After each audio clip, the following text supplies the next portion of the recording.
event is in anticipation for our upcoming blood drive here in Corsicana, Texas. So, my name is Kimberly Walter. I don't know if we have or haven't met, but you've probably seen me around town.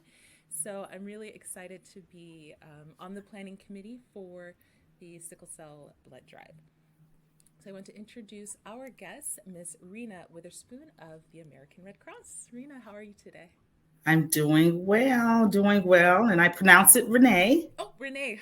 Yes, yes, That is so yes. funny. I have never ever called her Rena. I know her name is Renee. Never, never. You haven't. And You, the moment that we go live, I'm like, hey, girl, hey, Rena. What? hey, I am that's so okay. sorry.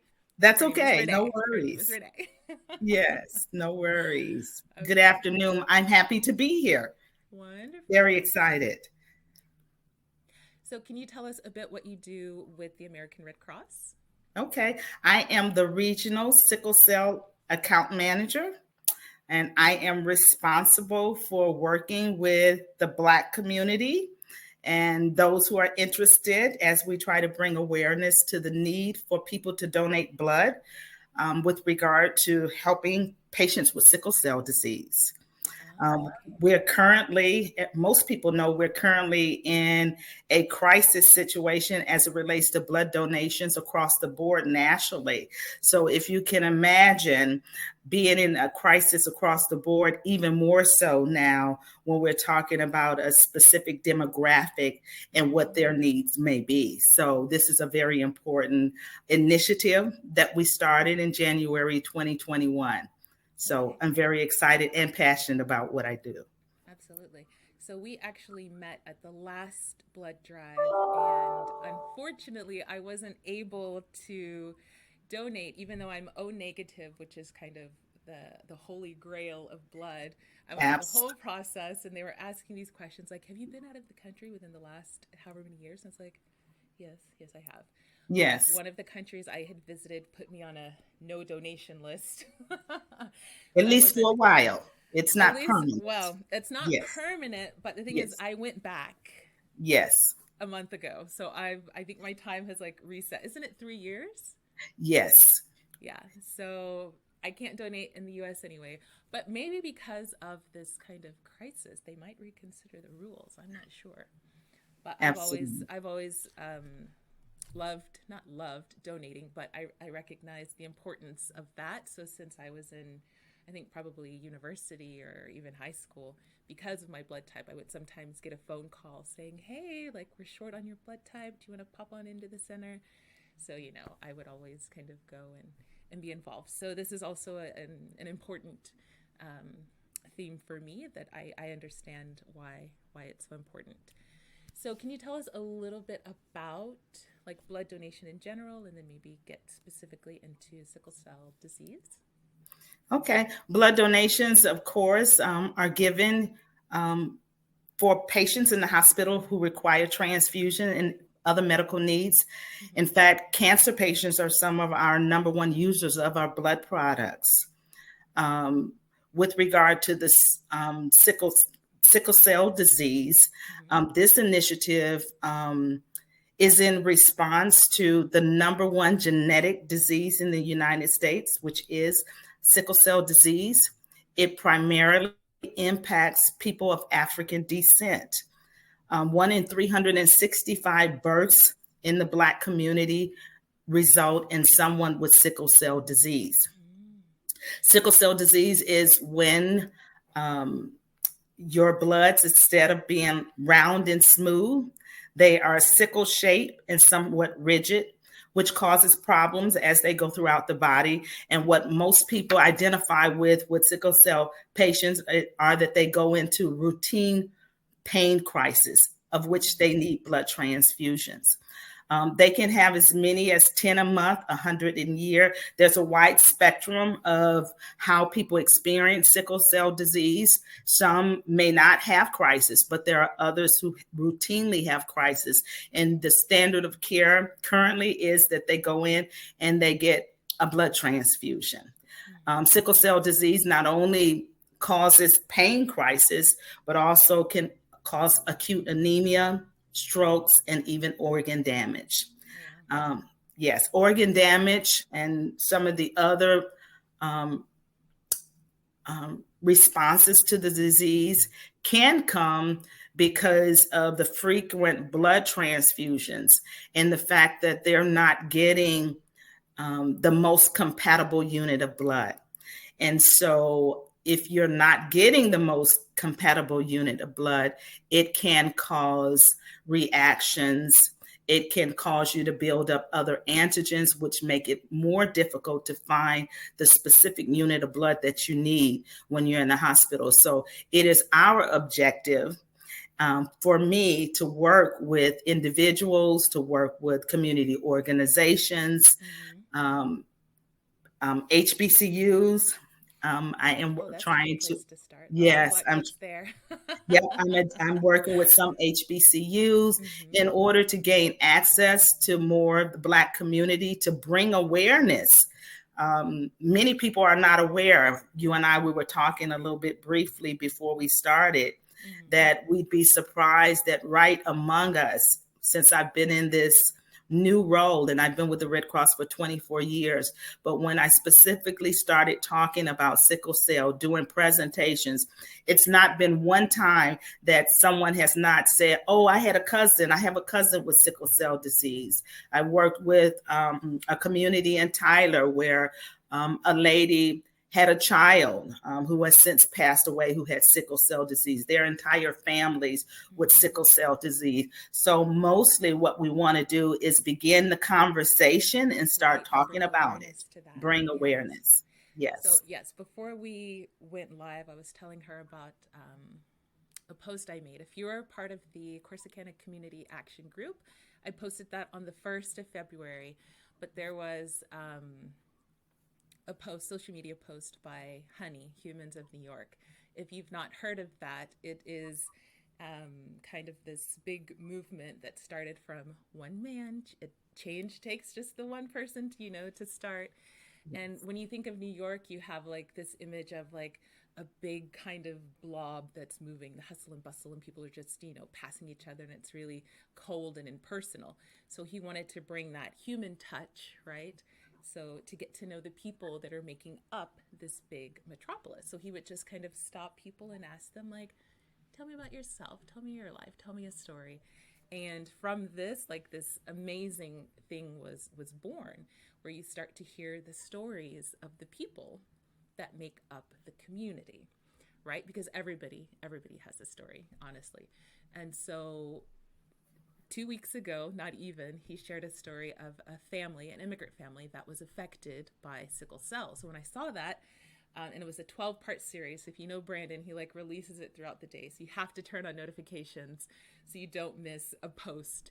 And by the end of it, I was, crying and had the tissues out and wiping away tears. But basically the story was about a young boy that came over to the U.S. as an immigrant, from a black country, and his little sister had always struggled with sickle cell, but in their country they didn't have the support or the medical necessities to really take care of that disease for her.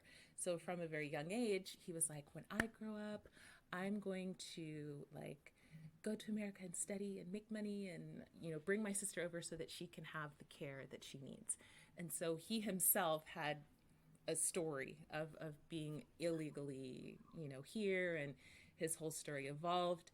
And what ended up happening is that as he grew up and he was like, okay, I'm making money, I'm grown, I want to bring my sister over. But before that could happen, she passed away from complications of sickle cell.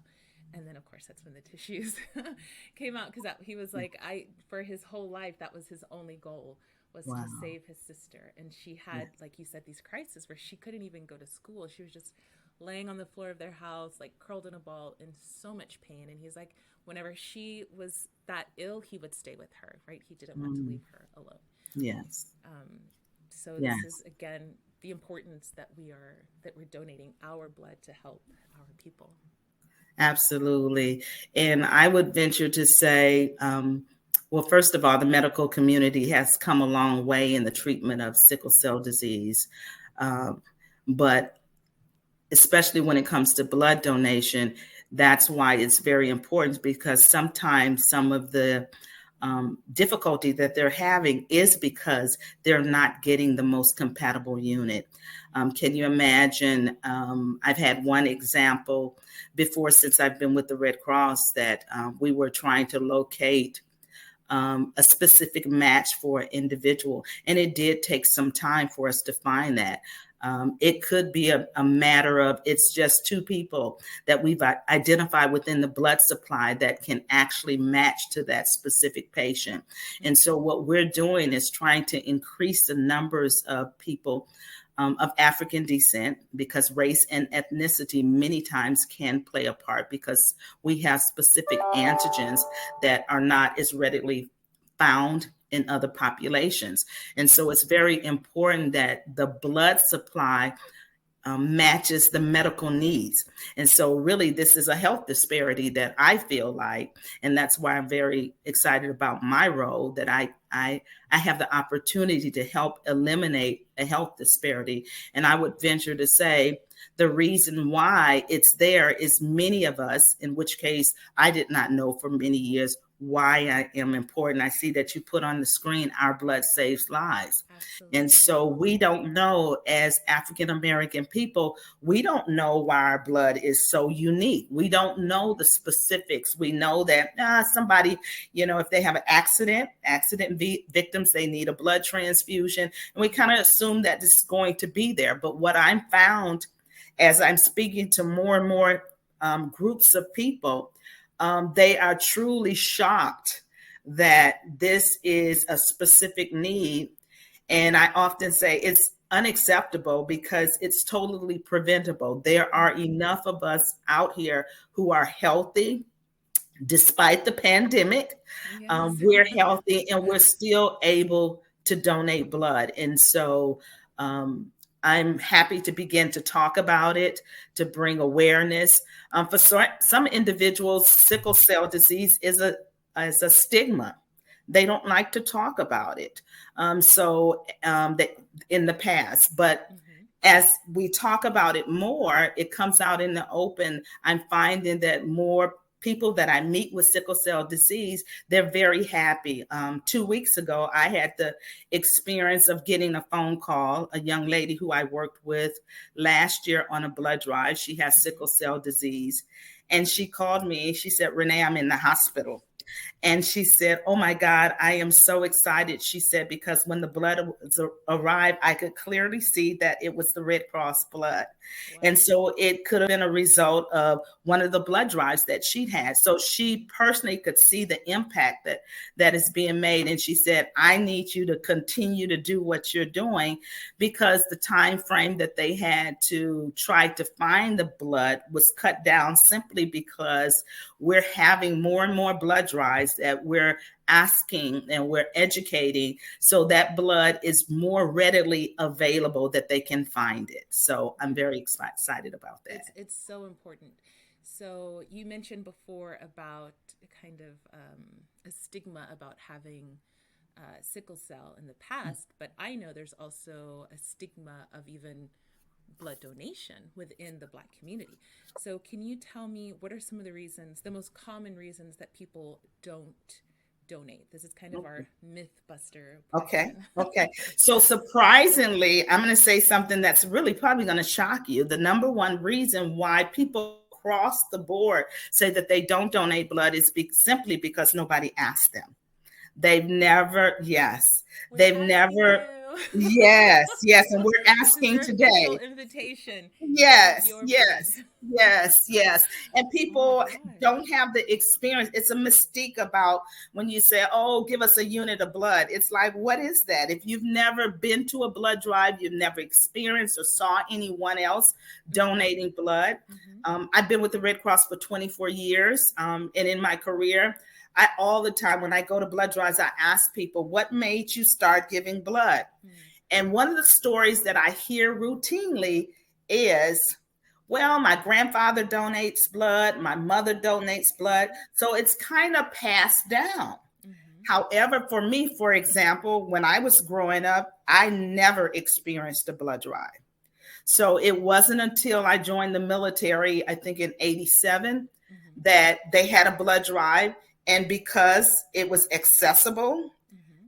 the people around me were giving blood. And it's like, okay, I can do I it. could do that So too. I could do it. It's And I not could it's see, not a big deal, right? yes, the mystique of it. And I think, and some people will say fear of needles, the mystique, we conjure up what that might look like. Mm-hmm. And so even for me, and I will challenge and not, well, invite those of you who may have a little hesitancy.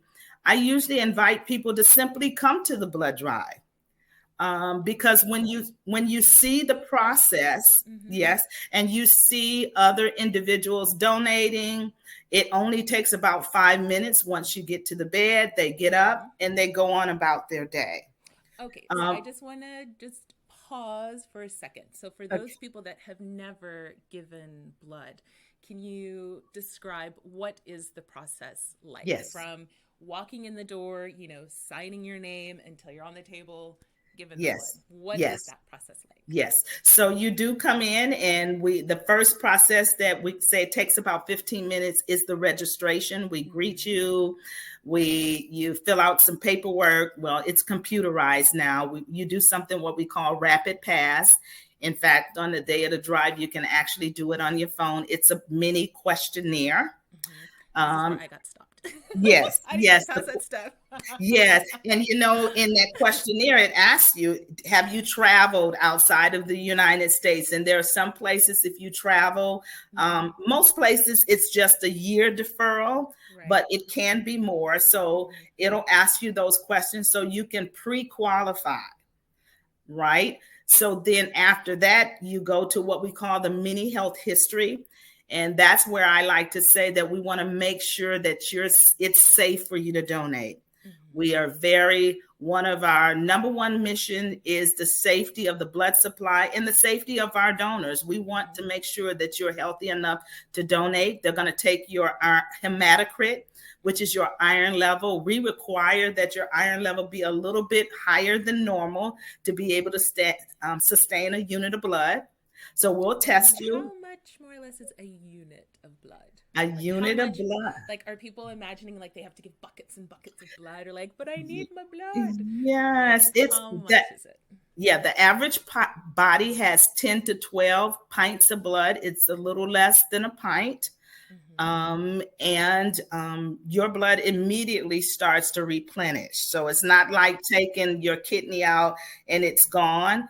It replenishes. You can donate blood actually every 56 days.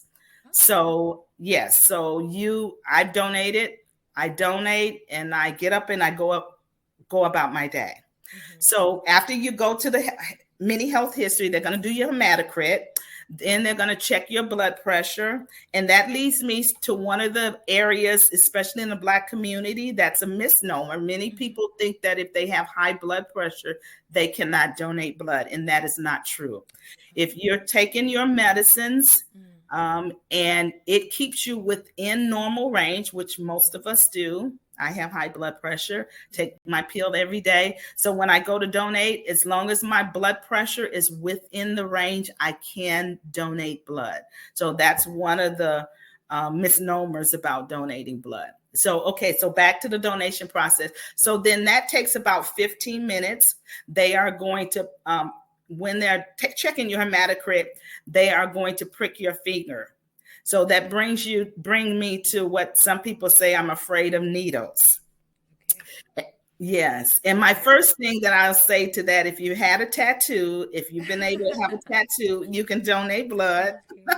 Yes. Yep. Your ears pierced. Mm-hmm. And I would even venture to say, Microblading. absolutely. I don't have microblading, but anyway, if you have Yeah. a contact, let me know because I'm thinking about it. Okay, go Okay. ahead. Okay. So let's see, what was I saying? So If you've so had a with the tattoo, you medicine, can donate. so for me, the finger prick hurts worse to me. If you can sustain the finger prick that we've all had when we've gone to the doctor, it's just a pinch. So that's my answer to people who say that they're afraid of needles. And I will also say, if you've ever seen someone in a pain crisis in the hospital, the tubes that are running in and out of their body, cancer patients, I would even say, I don't even call it pain. It is a minor inconvenience as to Mm-hmm. what you're doing. Mm-hmm. And the rewards far outweigh it because you're going to feel really good about saving a life. So Wow. that process takes 15 minutes. So we have 15 minutes when you first come in, registration, 15 minutes. Register, Well, health survey. and then time in the bed is about 15 minutes, but actually the blood donation is Mm-hmm. only about 5 minutes. Okay. Yeah, 5 minutes, and then you're gone. Well, then you're up, and then You're we up. you go to our refreshment area where They we ask feed you. you. Yes, yes, Mm-hmm. yes. You get fed, and you immediately start to replenish your fluids, which is very important in the donation process. So we give you a Okay. bottle of water, you rehydrate, and you're on your way, and you're Mm-hmm. feeling really good. How many of us can say that we actually have the potential of that one blood donation of impacting up to 3 lives? I was going to ask, with that almost 1 unit of blood, how many people would that go to? Yes. So it depends on the procedure, the medical Mm-hmm. procedure, what they're doing. Mm-hmm. But your blood is comprised of platelets, plasma, and red blood cells. Mm-hmm. And so, depending on what treatment you have, you can save up to 3 lives. Now, of course, if it's a blood transfusion, it's just the one person who's Mm-hmm. getting that. But otherwise, depending on the medical procedure, it could be 3 individuals. Okay, nice, Yes, nice. yes, yes. So I think those are really important, kind of like you said, myth busters surrounding the stigma of donating. So if you are watching now and you have any questions at all, I'm going to just pop it in there. Just drop it in the comment section so that we can read those along the way. And Renee, Yes. our resident expert on blood donation, will be able to answer those questions for you. Okay. Any other reasons that people don't want to donate? Another one, especially in the Black community, is if you have diabetes.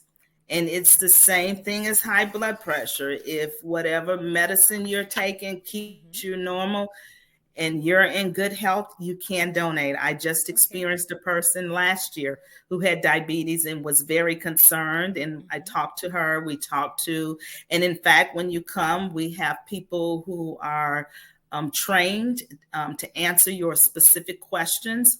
Mm-hmm. If you have a specific question, you can go to dial 1-800 Red Cross if you have some questions and concerns that you have. Mm-hmm. But this individual, after we talked, she said, you know what, I'm going to try. She was at the blood drive. She was a volunteer and she was seeing everybody donate, get up, get on their way. And she said, I'm going to do it. And she donated safely, felt so good about it. The other thing that happens when you donate, we do have an app that you can download. I donated in September. Mm-hmm. And on that app, several weeks after your blood donation, it will tell you where your blood went. Does Yes, it? That yes, is, I didn't know about that app. That is so cool. Oh, yes. I love that. So you know exactly like the impact that you're Yes, making. That's awesome. yes. My last blood donation, went to Duke University.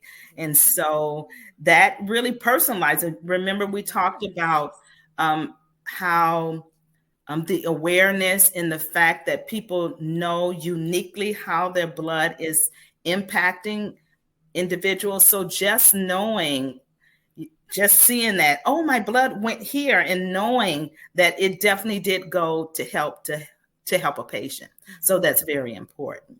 Yeah, that's really good. Um, so after they have given the blood, they've gotten their rest. There's usually a T-shirt involved, but this Yes, blood drive specifically is giving a little extra. So absolutely. this is an Absolutely. incentive. A lot of people need that incentive. Besides, Yes. you're going to save a life. You can even track where your blood is going. Okay, a cookie and a juice box, perfect. But what's even better than a cookie and a juice box is A $20 Amazon gift card. Did you hear Yeah. that? Y'all, Yes. a $20 Amazon gift card. I'm going to say even though I wasn't able to give blood, I got that gift card because I showed up. Yes, yes, And I was like, even me? Oh my gosh, thank you. So yes. it's not As a long as you, scam, it's legit. yes, as long as you present, all Mm-hmm. presenting donors will receive a $20 Amazon gift card. And like you're alluding to, all of us are shopping on Amazon these days. So I'm who actually can't waiting for a use, delivery. you'd be surprised what you can get with $20 too You on can get a Amazon. lot. And Yes, even if your, cart is full, but you get $20 off of that, yes, it's perfect. It's perfect. absolutely, Yeah. absolutely. Mm-hmm. And so this blood drive, did you let them know where we're going to be? Yes. So the Okay. blood drive is going to be at the MLK Center on Saturday, February 19th. That is a week from tomorrow. Starting in the morning, I believe the time is 9 to 2:30, 3:30 in the afternoon. So there's plenty of time. Like she said, it's from beginning to end. It's going to be about what, 15, 30 minutes? Between 30 Well, minutes? we asked you to allow at least an hour. Remember the 15-minute increments. So we want Yes. you to at least have an hour so you Mm-hmm. can stay a while with us and Stay a while, stay a chat, because you guys, while. last time I was there, I keep saying it, but I didn't get to donate, but I hung around Yes, talking yes. to the other folks and to the other volunteers there. And yeah, so yeah, okay, give yourself an hour starting in the morning. Oh, this is good. Do you need to fast before you donate? Oh my gosh, no. Mm-hmm. Actually, it's the very opposite. You need to make sure you've eaten a meal Mm-hmm. prior to donating. And I would even say start now hydrating. If you're not used to drinking a lot of water, start doubling up Vitamin on the D. water. Yes, yes. Hydration is very important. Yes, yes, yes. So, Okay. and get plenty of rest. We don't want you to hang out all night prior to donating. And you're Okay. going to increase your odds of having a very pleasant experience because really, I'm not trying to get your one blood donation. I'm trying to make you a lifelong blood donor. I So love that. I have a vested interest in you having a very good experience. Okay. The other thing I wanted to mention, Kimberly, is many people are concerned about COVID right now, Yes. and that we do have safety measures in place. We are doing social distancing Mm-hmm. when you show up. Um, Everyone has to have a mask. If you don't have one, we have them there for you. Okay. We have a very stringent sanitizing process that we have throughout. So blood donation, even in the middle of the pandemic, is very safe. Okay. Good. So if you're worried about COVID, don't worry. I mean, there will be health procedures in place. And I think we talked, let's just do like quick summary, right? So if Yes. you have diabetes and you are taking care of that and managing, you can donate. If you have high blood pressure, you're managing that, you can donate. There's a finger prick, blood draw, 5 minutes, no more. And that can help up to 3 people Yes. saving their lives. Is there anything else? Oh, before I let you wrap it up, I just want to say the flyer that is posted in the Corsicana Community Action Group has a sponsor code, and I've dropped it in the comments, which is Core Sickle Cell, FYI. So do you have a summary or some wrap up before we say goodbye? Yes, I just have a couple more little facts that I want to mention, especially Fun when it comes to facts. the Black community. It says Thank you. African American donors are 3 times more likely to match blood needed for sickle cell patients than those who are not Black. Okay. Today, less than half the blood we provide patients with sickle cell um, have the markers that are most compatible. So this means that 60% of the time, and that's 40, well, back up, 40% of the time we're providing that optimal match. 60% of the time we are It's not. not. It's not. So can you imagine? So again, this is a health disparity that we're currently experiencing that we can totally eradicate just by you stepping up to say, hey, I'm here, I'm healthy, and I'm willing to help save a life today. Awesome. That's Yes. great. That was amazing. So I think one of the things that was important, and I just want to reiterate, if you have never given blood before or you are nervous about the procedure, don't feel like you have to give blood on this upcoming blood drive on the 19th. We're simply inviting you to come to the MLK Center, and you can look, you can see the process, and just, become comfortable. And then Yes. maybe you're going to change your mind in that moment, or at least you'll be convinced or more convinced that next time you do want to participate. So it's not really one and done, because the need for blood is constant, right? Absolutely. So creating kind of these lifelong donors, and then think about what's going to happen for the future. Like you said, I saw my grandpa donating, my mother was donating, Yes. my father was donating. So it's just going to kind of, trickle down to the kids. Bring your kids. They Absolutely. can't donate, but, just so they Yes. see that you're doing something for the community. Absolutely. And they can have their questions answered too, because Yes, sometimes yes. you may have a question that you just want to talk to someone specifically. Everything is confidential. So you can come and get your questions answered. And the other thing that I encourage people to do, I'll take you over to someone who's actually donating, and you can ask them, what does that feel like? Yes. And that's what I do. So, Yes. and they will gladly tell you. It's not as scary. And a lot of times when we have like this fear of the unknown, it's because we don't have any reference point for Absolutely. that. And then once you end up doing it, you're like, oh, why was I It's scared? nothing. That wasn't It's so bad, nothing. right? I It's can't not tell so you. bad. I can't tell you the times that I've heard after I've talked someone into it. They said, I can't believe I've never done this. It was nothing. So yes, that is very, very true. Okay, so y'all know the train is passing, so we're in Corsicana. But anyway, Yes. just ignore that. You know where we are. Well, thank you so much for giving your time today to explain blood donation, and especially the importance that Black people in the diaspora, that we are donating, because we Yes. want a close match to help someone that is going through, this pain crisis due to sickle cell disease. And for everybody else, I hope to see you at the MLK Center one more time at Saturday, February 19th from 9 To 2:30. to 2:30. Yes. Our blood absolutely saves lives, and I would love, love, love to see you there. So thank you everyone for tuning in, and I will see you next time. Thank you, Kimberly. Bye for now. Bye-bye.